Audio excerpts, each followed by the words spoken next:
Good morning students. मैं doctor Vijendra Singh Tanwar, associate professor in English, और इस कोरोना काल में जो वीडियो सीरीज आपको दी जा रही है बनाकर, जिससे कि आप घर बैठे पढ़ सके, उस कड़ी में आज का जो वीडियो है ये बीए पार्ट प्रथम के विद्यार्थियों के लिए है जिन्होंने अंग्रेजी साहित्य विषय को लिया है, और उसमें भी पेपर फर्स्ट। इसमें तरुदत्त की जो बहुत ही प्रसिद्ध पोएम है द लोटस, उसकी क्रिटिकल अप्रिसिएशन के बारे में हम बातचीत करेंगे, क्योंकि एक्सप्लेनेशन का बारे में हम बातचीत कर चुके हैं। और जैसा कि मैं आपको पहले बता चुका हूं कि एक ही विषय को हिंदी और इंग्लिश में दो अलग अलग वीडियो दिए जा रहे हैं, जिससे कि आपको थोड़ा सा समझने में आसानी है, क्योंकि अभी आपका और हमारा हाई कॉन्टेक्ट वाला पारंपरिक पढ़ाई नहीं हो पा रही है। तो हम आते हैं तरुदत्त के बारे में। तरुदत्त जो है का जन्म 1856 में और डेथ 1877 में, यानी उसका जीवन काल बहुत ही छोटा सा था। कह सकते सिर्फ जीवन में वो 21 साल ही दुनिया में रही।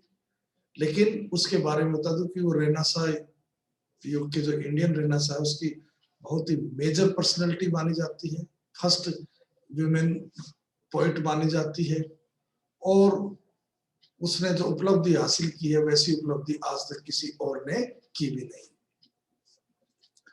वो फर्स्ट इंपॉर्टेंट इंडियन पोइट है जिसने कि इंग्लिश में लिखना शुरू किया था, एक लेडी के रूप में। उसको greatest writers of English literature माना जाता है, who will be remembered for ages, युगों तक जिसका नाम याद किया जाएगा, for the eternal charm in her works, क्योंकि उसके वर्क में, उसकी रचनाओं में एक आकर्षण है।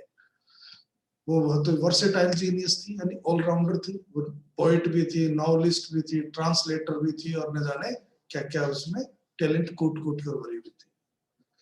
Though she died at a very young age of 21, she had left behind an immense collection of prose and poetry. Prose और पोएट्री का बहुत बड़ा संग्रह छोड़कर गई है, यानी जीवन काल में लिख कर गई है। जैसा कि मैंने एक्सप्लेनेशन वाले में वीडियो में बताया था कि इसके जो पिता थे दत्त साहब, वो क्रिश्चियनिटी से इतने प्रभावित हुए कि 1862 में उन्होंने सहपरिवार ईसाई बन गए, लेकिन उनकी बैकग्राउंड हिंदू थी। तो इसकी मदर जो है सारी इनको इंडियन जो कल्चर है, मिथ है, प्रहलाद है, सीता लक्ष्मण के बारे में बताती रहती थी। और ये ईसाई बन गए थे, तो इन्होंने फिर विदेशी टूर किया। इसके दो भाई और बहन बड़े थे इससे, अब्जू भाई था और अरु बहन थी। लेकिन परिवार में तीनों भाई बहन एक ही बीमारी से पीड़ित थे, वो थी हेरिडिटरी बीमारी टीबी, ट्यूबरकुलोसिस। और बहुत ही यंग एज में अब्जू की डेथ हो गई। फिर ये विदेश में चले गए, फ्रांस में, वहां फ्रेंच भाषा सीखी, और फ्रेंच भाषा सीखकर इसने और इसकी बहन ने दोनों ने मिलकर कुछ फ्रेंच पोएम को इंग्लिश में ट्रांसलेट किया।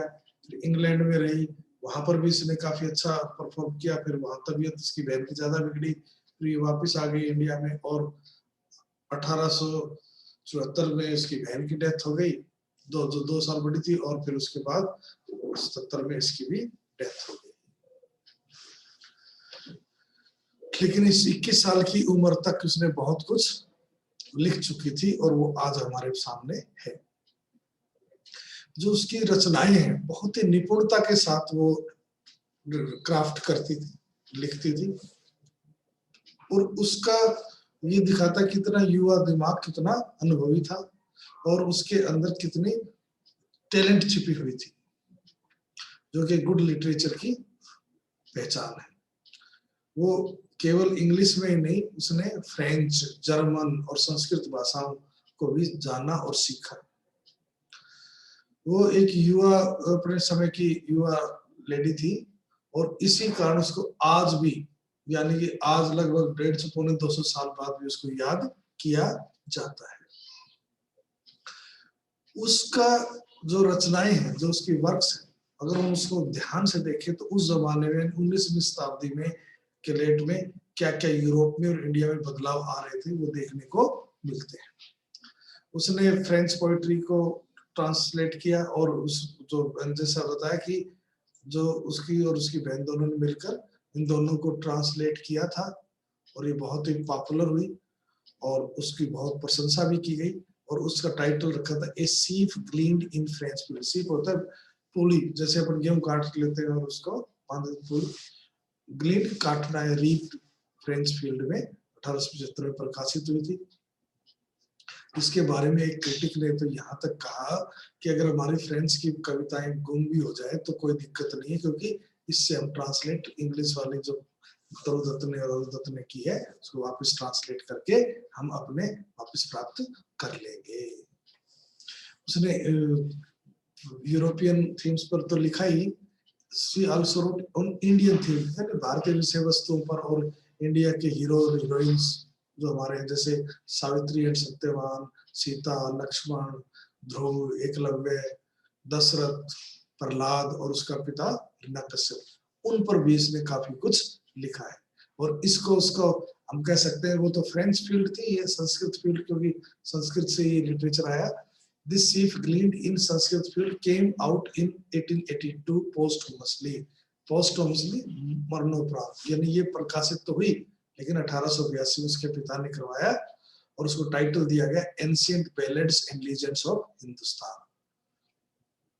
और एडमंड घोष जो कि बहुत बड़ा क्रिटिक और राइटर था इंग्लैंड का, उसने उसकी इंट्रोडक्शन लिखी और उसने ये लिखा लिटरेचर हैज नो ऑनर, कि साहित्य में कोई ऐसा सम्मान नहीं है which need have been beyond the grasp of a girl, कि जो इस लड़की की पकड़ से बाहर हो। Who at the age of 21, जिसने 21 साल की उम्र में in languages separated from her own, अपनी मातृभाषा से अलग भाषाओं में सो डीप एक जो जिनमें इतना विभिन्नता है, had produced so much of lasting worth, उसने इतना ज्यादा प्रोड्यूस कर दिया, यानी रचनाएं लिख दी। She also wrote novels. In short, Tarudat was a poetess of the first order, first order की कह सकते हैं कवित्री थी। अब आते हैं कविता के बारे में। द लोटस जो पोएम है is one of the most famous poem written by Toru Dutt. Toru Dutt ने जितने भी पोएम लिखी हैं उनमें से बहुत ही पॉपुलर पोएम है ये, और इतनी पॉपुलर है कि इसको लगभग हिंदुस्तान के हर यूनिवर्सिटीज के अंदर इसको पब्लिश या कैसे तो प्रिस्क्राइब किया जाता है। ये एक सोनेट है और सोनेट भी पेट्राकन सोनेट है, यानी कि ऑक्टेव और सेस्टेट वाली, और सबसे ज्यादा इसको पढ़ाया जाता है हिंदुस्तान के लगभग ऑलमोस्ट यूनिवर्सिटीज में पढ़ाया जाता है। इसमें एक एक्सक्विजिट फिनिश और लाइवलीनेस है इस पोएम के अंदर। इसी विषय पर और भी कवियों ने पोएम लिखी लेकिन वो इतनी पॉपुलर नहीं जितनी कि ये हुई। इसको डेलिकेट जो टैलेंट है कि छोटी सी बात पर किस प्रकार पूरी कविता लिखी जा सकती है, ये देखने को हमें मिलता है। जो पोएम है वो एक फैंसीफुल या एक फेबल पर आधारित है। जो क्यूपिड है कामदेव, वो गॉड ऑफ लव, वो फ्लोरा जो कि वेजिटेशन की और फ्लावर की देवी है उसके पास, यानी वनस्पति की देवी के पास आता है और उससे कहता है कि मुझे एक ऐसा फूल दो जिसको कि अनडिस्प्यूटेड क्वीन ऑफ फ्लावर्स हो, यानी क्वेश्चनलेस नंबर 1 फ्लावर हो, और वो उसको सबसे सुंदर फूल देने की रिक्वेस्ट करता है। अब इस सबसे सुंदर फूल कौन है, तो इस ऑनर के लिए, इस सम्मान के लिए 2 फूल कंपटीशन में थे, एक था रेड रोज और द व्हाइट लिली। बहुत लंबे समय से अपने अपने दावे पेश किए जा रहे थे इनके द्वारा। बहुत से पावरफुल कवि, टैलेंटेड कवियों ने इनके अपनी कविताओं में इनके अपने अपने दावों के बारे में लिखा भी। कोई रोज के फेवर में था, कोई लिली के फेवर में था। कई लिखते कि व्हाइट लिली जो है एक सिंबल है प्योरिटी और इनोसेंस का, whereas red rose is a symbol of love और फ्रेशनेस का। The poets have given their own arguments in favor of one or the other for that I honor. कुछ कवि इसके पक्ष में, कुछ उसके में। One opinion is that rose can never rise above the white lily. इसलिए तभी रोज कभी लिली से ऊपर नहीं जा सकता। The lily has appearance like that of Juno, the wife of Jupiter, hence it is very proud. Jupiter की पत्नी जूनो, जिसको goddess of beauty and grace माना जाता है, उसके जैसा चेहरा है, तो इसलिए लिली नंबर 1 रहेगा। Then the question arises whether the white lily is more beautiful than the rose. The rose is very fragrant and sweet smelling. बहुत ही मधुर सुगंधित देने वाला फूल है। Thus there are two groups of flowers opposed to each other. दो group बन गए। This struggle between the two took place in the garden in which Psyche lived. Psyche एक राजकुमारी जिसके बारे में मैंने एक्सप्लेनेशन बताया कि वो सबसे सुंदर राजकुमारी थी, 3 बहनों सबसे छोटी थी। किस प्रकार लोग उसी की पूजा करने लगे। वीनस उससे नाराज हुई। वीनस ने अपने बेटे कामदेव यानी क्यूपिड या गॉड ऑफ लव को भेजा उसको इस किसी मॉन्स्टर से प्रेम हो जाए, इस प्रकार की सिचुएशन पैदा करने के लिए। लेकिन वो अनफॉर्चुनेटली वो खुद अपने ही तक को मार लेता है तीर और वो उससे प्रेम करने लग जाता है। उनका प्रेम चलता है, किस प्रकार मुसीबत आती है और किस प्रकार वो आखिर में अमृत प्राप्त करती है। तो साइकी उस लेडी का नाम, maiden who was loved by Cupid god of love and married her, जो उसके से शादी हुई। अब god of love requested Flora to give him a flower which is as sweet smelling and fragrant as red rose, जो इतना मधुर सुगंधित हो जितना कि रेड रोज है, and as pure and innocent as the white lily in her pride, जितना कि और इतना innocent और pure जितना white lily. The god of love could not decide about the color of such a flower. फूल का रंग decide नहीं कर पाया। फर्स्ट ऑफ ऑल जेड की थोड़ा सा रेड रोज जैसा दे दो, जो कि अपनी प्रेमिका को प्रेमी के द्वारा दिया जाता है। फिर उसने अपना दिमाग चेंज किया, उसने कहा व्हाइट लिली जैसा दे दो, और फिर कहा नहीं, दोनों बेटर तो ये हो कि जिसमें दोनों के ही रंग हो। आखिरकार अल्टीमेटली जो है फ्लोरा ने यानी वनस्पति की देवी ने गॉड ऑफ लव को लोटस फूल दे दिया, जिसमें दोनों के कलर थे, रेडनेस ऑफ रेड रोज और व्हाइटनेस ऑफ लिली दोनों थे। इस प्रकार कह सकते हैं फ्लोरा ने डिक्लेयर किया lotus is the most beautiful of all flowers. यानी कि ये फ्लावर लोटस जो है सिंबल इंडियन कल्चर का भी है, और ये दिखाना इंडियन ट्रेडिशन और कल्चर बहुत ही बेटर है सारी दुनिया के कल्चर्स की तुलना में। अब आप इसकी क्रिटिकल अप्रिसिएशन करें, जो पोइटस है उसने उसमें बहुत ज्यादा पर्सोनिफाई किया गया है। लव यानी गॉड ऑफ लव को पर्सोनिफाई किया है। फ्लोरा जो है वेजिटेशन की देवी, वनस्पति की देवी, उसको भी पर्सोनिफाई किया गया है। और उनकी जो लॉन्ग स्टैंडिंग राइवलरी यानी प्रतिद्वंद्विता थी, कंपटीशन था रोज में और व्हाइट लिली को, वो भी बहुत ही बड़े शानदार इंप्रेसिव प्रभावशाली तरीके से हमारे सामने कवि ने पेश किया है। जो पोएम है वो बहुत ही रिमार्केबल है इसकी डिक्शन और इमेजरी के लिए। वोकैबुलरी बहुत ही सिंपल और आसान है समझने में, आम आदमी को भी कोई दिक्कत नहीं थी समझने में।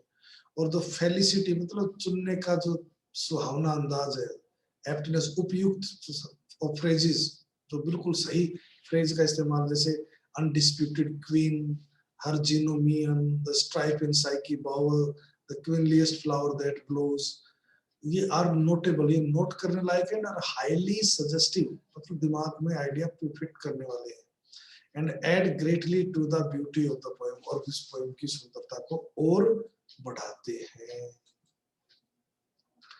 The poem जो है एक सोनेट है, और जैसा कि स्ट्रक्चर में इसमें पेट्राकन सोनेट है यानी डिवीजन, और पेट्राकन में 2 भाग होते हैं, एक ऑक्टेव 8 लाइन का और सेक्सटेट 6 लाइन का।